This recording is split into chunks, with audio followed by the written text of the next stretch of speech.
পৃথিবীর সর্বনাশের জন্য যারা দায়ী তারা আমরা সবাই এখানে হাজির। আমরা আসামি।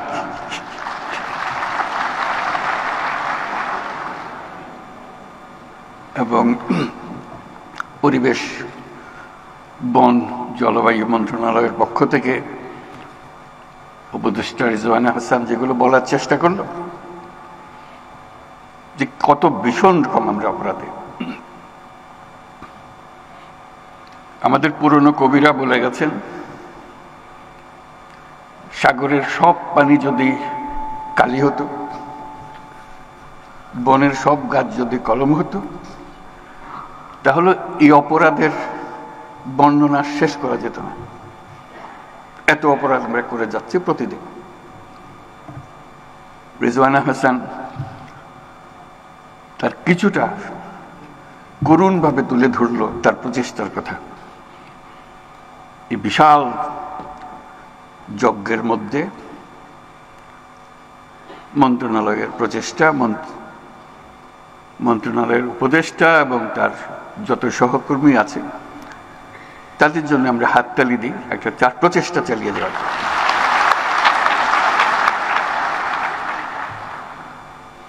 এতে নতুন করে আমাদের পক্ষে যোগ দেওয়ার কিছু নাই, শুধু স্মরণ করা ব্যর্থতার কথা, অপর্যাপ্ততার কথা, অবজ্ঞার কথা, অবহেলার কথা। আজকে যে বিশেষ দিবস আমরা পালন করছি, সেই দিবসকে উপলক্ষ করে আমাদের গাফিলতিগুলো স্মরণ করা।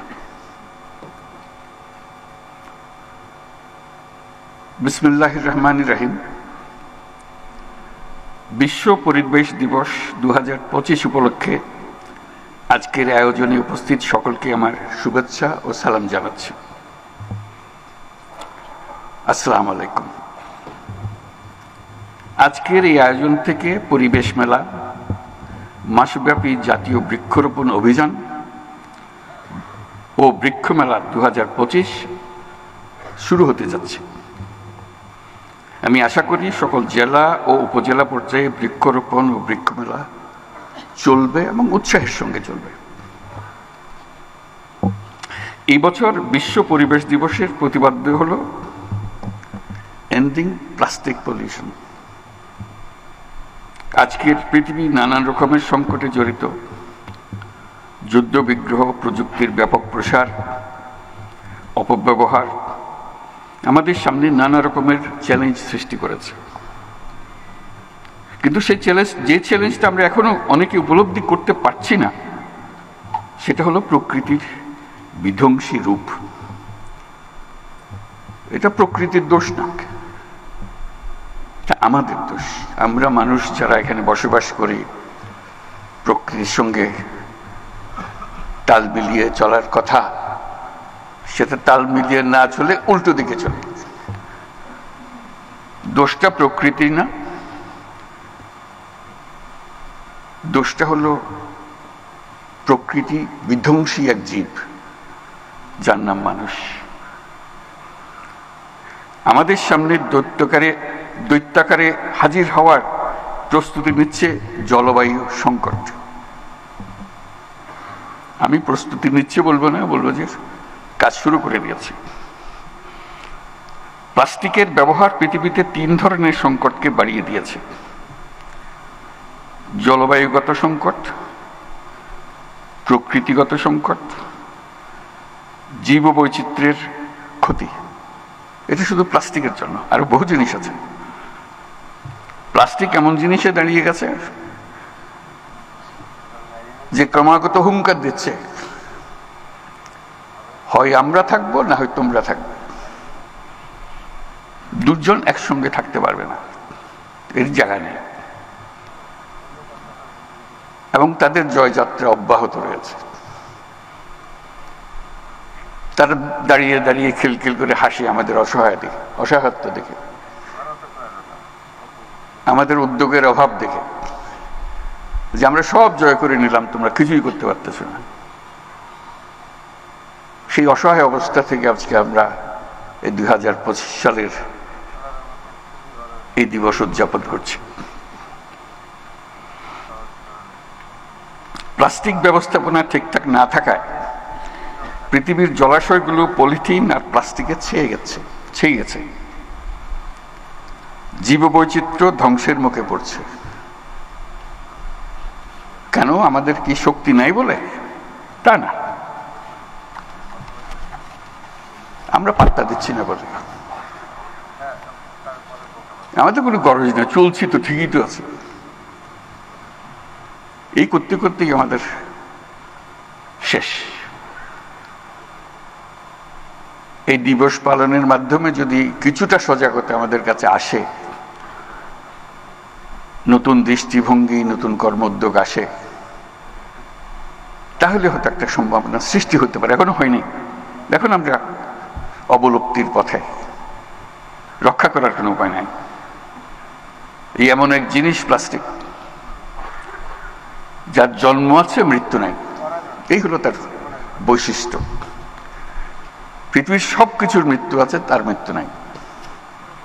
এসব ক্রমাগত বাড়ে, তো ফলে সবকিছু সে জয় করে ফেলবে। আজকে যে আমরা মাইক্রোপ্লাস্টিকের কথা বলছি, এটা তো মাত্র শুরু। হেন জিনিস থাকবে না, তার বিচরণের বাইরে থাকবে। আমরা দিবস উদযাপন করে ঘরে ফিরে যাব, যথারীতি আগের মতো প্লাস্টিক ব্যবহার করব। এ সামান্য একটা জিনিস, এমন কি ক্ষতি করতে পারে আমাদেরকে? আমরা করতেই থাকবো। মন্ত্রণালয় বলছে প্লাস্টিক বোতল রাখা যাবে না, আমরা হাসাহাসি করব। কাজ নেই তো, একটা প্লাস্টিক বোতলের পেছনে লাগছিল না। এভাবে প্লাস্টিক অগ্রসর হবে। আমরা যদি আমাদের লাইফস্টাইল পরিবর্তন না করি, এই যুদ্ধে সামগ্রিকভাবে মানুষের পরাজয় অবধারিত। এর থেকে মুক্তি নাই। কিভাবে আমরা জীবন যাপন করব, তার মধ্যে এটা লিখিত হয়ে গেছে ফলাফল। প্লাস্টিকও আমরা ছাড়বো না, ধ্বংস আমাদেরকে ছাড়বে না। এই পথ থেকে আমরা কিভাবে বের হব, সেটাই হলো এখন আজকের দিনের বিবেচ্য আলোচ্য বিষয়। বিশ্বে প্লাস্টিক বর্জ্য ব্যবস্থাপনায় বাংলাদেশের অবস্থান 9ম। এতে খুশি হব নাকি নারাজ হব বুঝতে পারছি না। মানে কারো কোনো অবস্থান থাকবেই বা কেন এটার মধ্যে? এই জিনিসের জন্য আমরা কেন আত্মাহুতি দেব? পরিষ্কার আমরা সুইসাইডাল পথে আছি, আত্মাহুতির পথে আছি। এবং সেটা শুধু একদিনে বসে আনুষ্ঠানিকভাবে সবাই বসে আলাপ করে বাড়ি ফিরে যাব, যথারীতি আবার আমাদের জীবন চলতে থাকবে ধ্বংসের পথে। আমাদের দেশেই নদী, নালা, খালবিল, কৃষি জমি, গ্রাম ও নগরের আনাচে কানাচে পলিথিন আর প্লাস্টিকের ছড়াছড়ি আমরা সবাই জানি। কোন কোন নদীর নিচে তলদেশে 7-8 ফুট প্লাস্টিকের আস্তরণ পড়ে গেছে ইতিমধ্যে।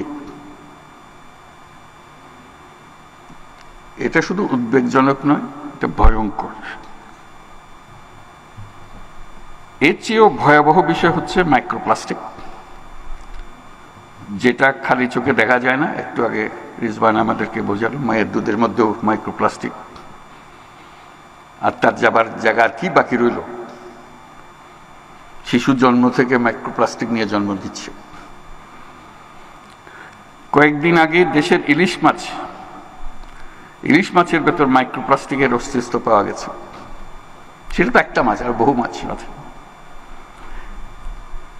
কাজে আমাদের আর দেরি করার সময় নেই। আমাদের এখনই জেগে উঠতে হবে যে এই সমস্যার সমাধান না হলে আমাদের অস্তিত্ব নাই। অন্তর্বর্তীকালীন সরকার দায়িত্ব গ্রহণ করেই পলিথিন শপিং ব্যাগের বিরুদ্ধে ব্যবস্থা নিতে শুরু করেছে। প্লাস্টিকের বহু রূপ, তার মধ্যে একটা রূপ হলো পানির বোতল। আমাদের মন্ত্রণালয় এটাকে একটা সিম্বল হিসেবে, তার বিরুদ্ধে প্রতিরোধ গড়ে তোলার সিম্বল হিসেবে এই আন্দোলনটা শুরু করেছে। হাসাহাসি হয়েছে, কিন্তু মানুষ অন্তত আলোচনায় আনতে বাধ্য হয়েছে কি হবে এটা দিয়ে। ভালো বিষয় হচ্ছে আমার কাছে যেটা আশান্বিত করে আমাকে, যারা বয়সের যত তরুণ তারা তত সিরিয়াসলি বিষয়টাকে দেখে। আমরা যারা বয়স্ক হয়ে গেছি আমাদের কোনো গ্রাহ্য হয় না এটা। তরুণরা চিন্তা করছে, আমরা আশা করি আরো বেশি চিন্তা করবে। এই পৃথিবীতে তাদের বেঁচে থাকতে হলে এই হলো তাদের 1 নম্বর শত্রু। দ্বিতীয় শত্রু কোথায় কিভাবে আসবে জানি না, এটার থেকে মুক্তি না পেলে আর বাকিগুলো প্রশ্ন ওঠে না।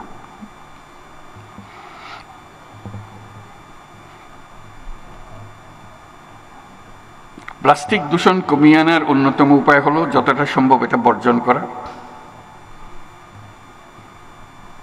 বর্জনটা তো লাগবে জন্ম লাভ করার পরে। আমার তো ধারণা তো গোড়াতে যেতে হবে, তার উৎপাদনই বন্ধ করা। বর্জন তো একজন উৎপাদন করে ফেলেছে, তারপর বলছে সেটা বর্জন করো, এই দুজনে লেগে গেল। গোড়াতে যদি আমরা উৎপাদনটাই বন্ধ করতে পারি তাহলে আর বর্জনের প্রশ্ন আমাদের আর থাকে না, আমাদের এই সমস্যার মধ্যে আমরা পড়ি না। এবং উৎপাদন বন্ধ করলে যে দুনিয়া অচল হয়ে যাবে তাও না, কষ্ট হবে। এটা সহজ জিনিস মনে হচ্ছিল, এটা সহজ থেকে কঠিন হবে। পলিথিন বেশি দিন আগের জিনিস না, মাত্র সেদিনের জিনিস।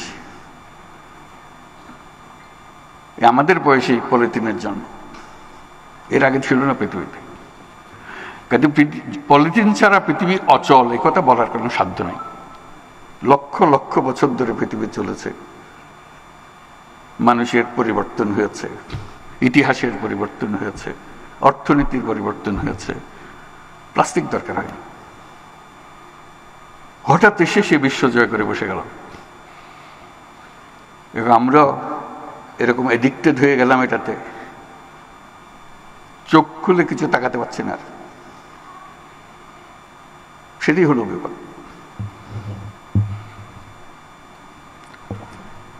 আমি দেশের সকল নাগরিকের প্রতি ওয়ান টাইম প্লাস্টিক পণ্য ব্যবহার বন্ধ করে দেওয়ার জন্য আবেদন করছি।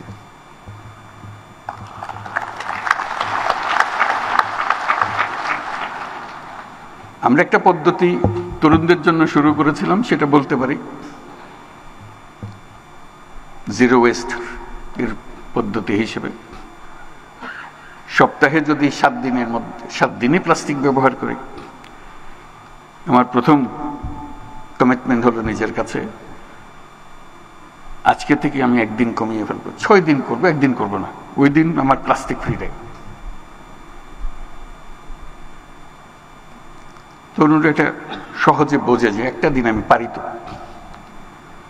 একটা দিনে যদি তুমি পারো এস্টাবলিশ করতে পারো, একটা দিন শনিবার আমি প্লাস্টিক ব্যবহার করি না, কোনো রকমের প্লাস্টিক ব্যবহার করি না, তাহলে চেষ্টা করো শনি আর রবি 2 দিন করতে পারো কিনা।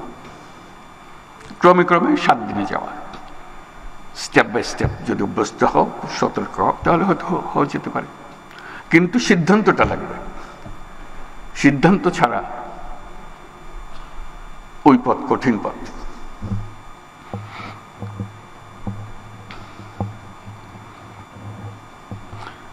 এর প্রাথমিক পদক্ষেপ হিসেবে আমি ইতিমধ্যে সরকারি সকল কার্যালয়কে একটি সুনির্দিষ্ট সময়সীমার মধ্যে ওয়ান টাইম প্লাস্টিকের ব্যবহার বন্ধ করার নির্দেশ দিচ্ছি।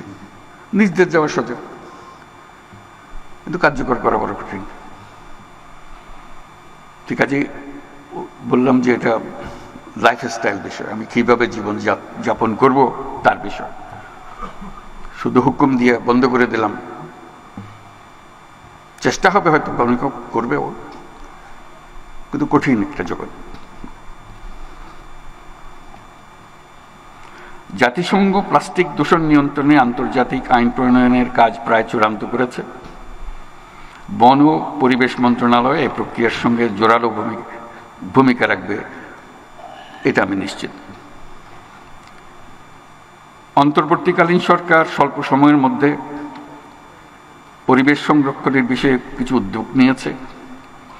আমরা বিশ্বাস করি এই উদ্যোগগুলো সফলভাবে বাস্তবায়িত হলে শালবন, সোনাদিয়া বন আর চুনতি বন তার হারানো রূপ ফিরে পাবে। বন্য প্রাণীরা আবার তাদের আবাসে ফিরে আসবে। কয়েকটি গুরুত্বপূর্ণ নদীকে দখল দূষণমুক্ত করার কাজ মন্ত্রণালয় শুরু করে যেতে পারবে বলে আশা করি। আমরা আশা করি নতুন প্রজন্ম এই শহরেই দূষণমুক্ত নদী দেখতে পাবে। ঢাকা শহরের পাশেই দেখবে পূর্বাচল বন।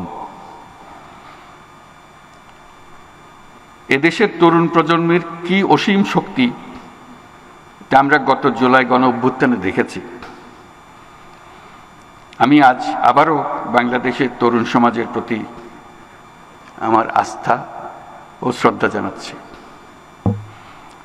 একই সাথে স্মরণ করছি জুলাই গণ অভ্যুত্থানে সকল শহীদদের এবং যারা আহত হয়েছেন তাদের দ্রুত আরোগ্য কামনা করছি।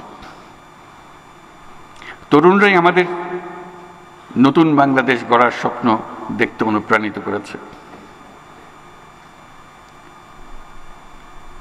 আমি বরাবরের মতো আবারও বলছি,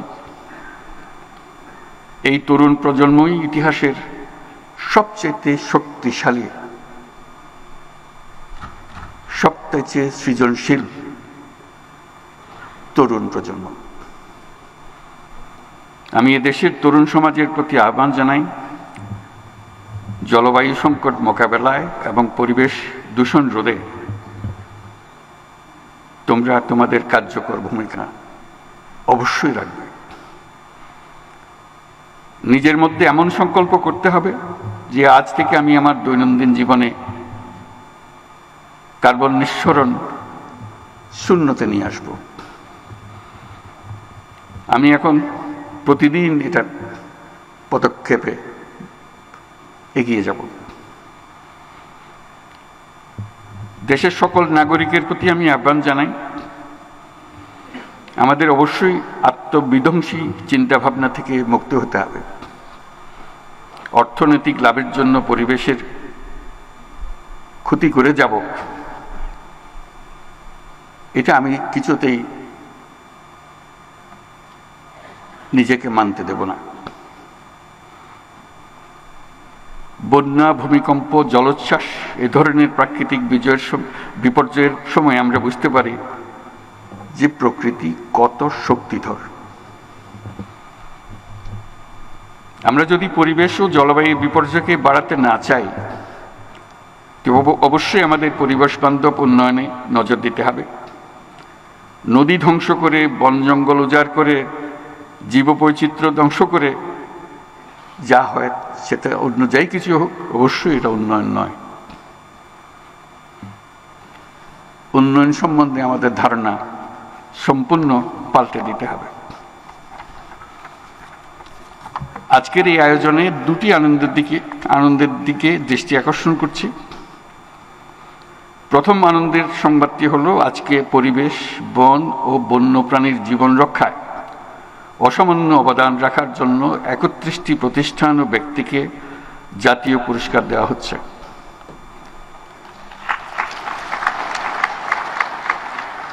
আমি তাদেরকে অভিনন্দন জানাচ্ছি। আমরা সবাই মিলে আবার হাততালি দিয়ে, জোরে হাততালি দিয়ে অভিনন্দন জানাই।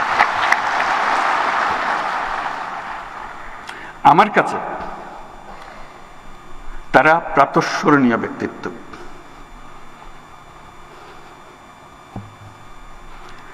আমরা যেন তাদের পদাঙ্ক অনুসরণ করতে পারি, আমাদের সন্তানরা যেন তাদের পদাঙ্ক অনুসরণ করতে পারে, তার প্রতি দেশের সকল মানুষের দৃষ্টি আকর্ষণ করছে। দ্বিতীয় আনন্দের বিষয়টি হচ্ছে আজকের এই আয়োজন এই অনুষ্ঠানের মধ্যেই শেষ হয়ে যাচ্ছে না, বরং আজকে থেকে শুরু হচ্ছে পরিবেশ মেলা, মাসব্যাপী জাতীয় বৃক্ষরোপণ অভিযান ও বৃক্ষ মেলা 2025 সালের কর্মসূচি। এবারের বৃক্ষমেলার প্রতিপাদ্য হচ্ছে পরিকল্পিত বনায়ন করি, সবুজ বাংলাদেশ গড়ি। বৃক্ষরোপণ ও বৃক্ষমেলা চলবে সকল জেলা এবং উপজেলা পর্যায়ে। আমি আশা করি বন বিভাগ জেলা প্রশাসকদের সাথে সমন্বয় করে উৎসব মুখরভাবে মেলা ও গাছ লাগানোর কর্মসূচি আয়োজন করবে। আজকের এই সম্মেলন থেকে সবার উপস্থিতিতে আমি পরিবেশ মেলা, বৃক্ষ মেলা ও বৃক্ষরোপণ অভিযান 2025-এর শুভ উদ্বোধন ঘোষণা করছি।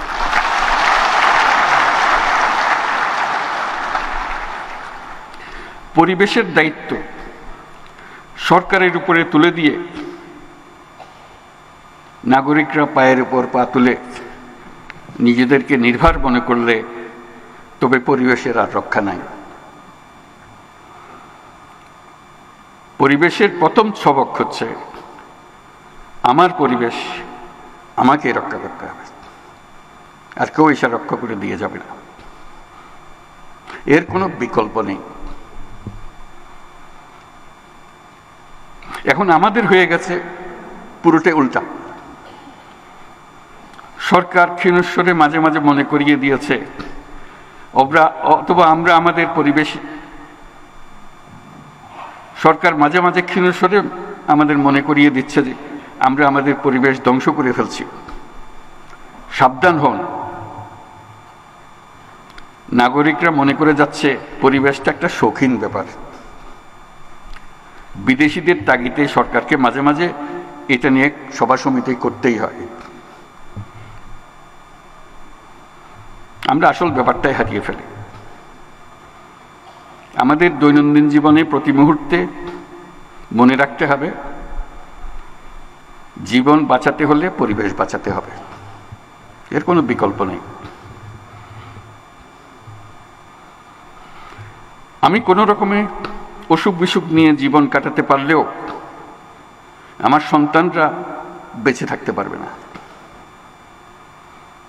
কারণ আমি তাদের বেঁচে থাকার মূল অবলম্বনটি ধ্বংস করে দিয়েছি।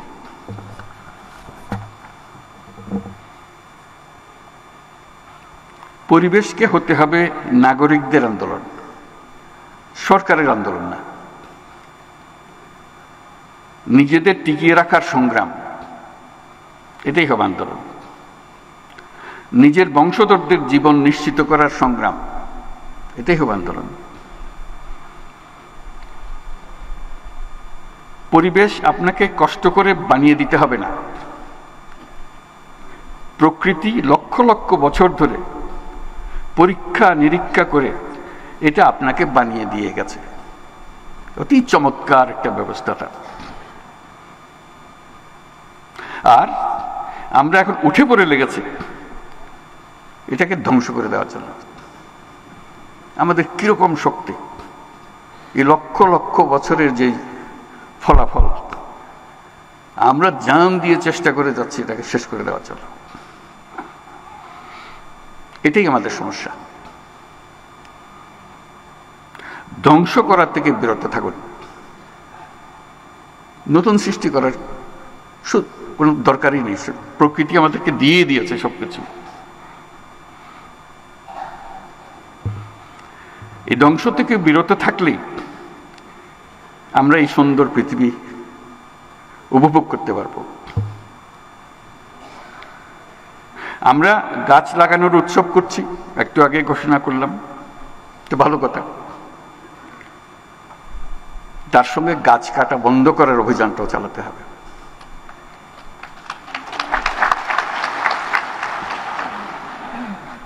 গাছ কাটা এটা উৎসবের বেশি হয়ে গেছে। একটা গাছ তৈরি হয়ে আসতে কি একটা প্রক্রিয়ার মাধ্যমে বছরের পর যাকে তৈরি হতে হয়েছে। আমরা মুহূর্তের একটা সিদ্ধান্তে এটাকে কেটে ফেলছি অবলীলাক্রমে। এটা কেন এখানে হয়েছিল, তার কি প্রতিদান আমরা পেয়েছি, কিছুই চিন্তা ভাবনা নেই, মনে হয়েছে কেটে ফেলেছি। প্লাস্টিক পরিবেশের বিষ।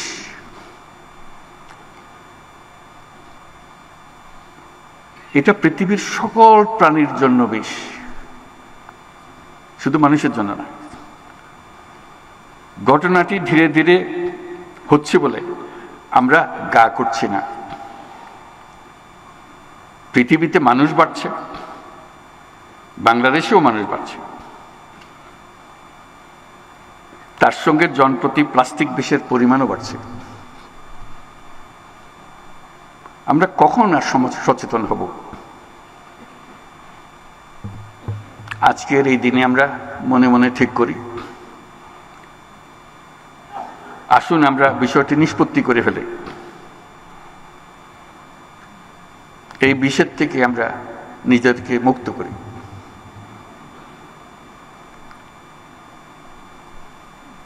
এই আবেদন জানিয়ে আমার কথাগুলো শেষ করলাম। আমার কথাগুলো শোনার জন্য সবাইকে ধন্যবাদ জানাচ্ছি।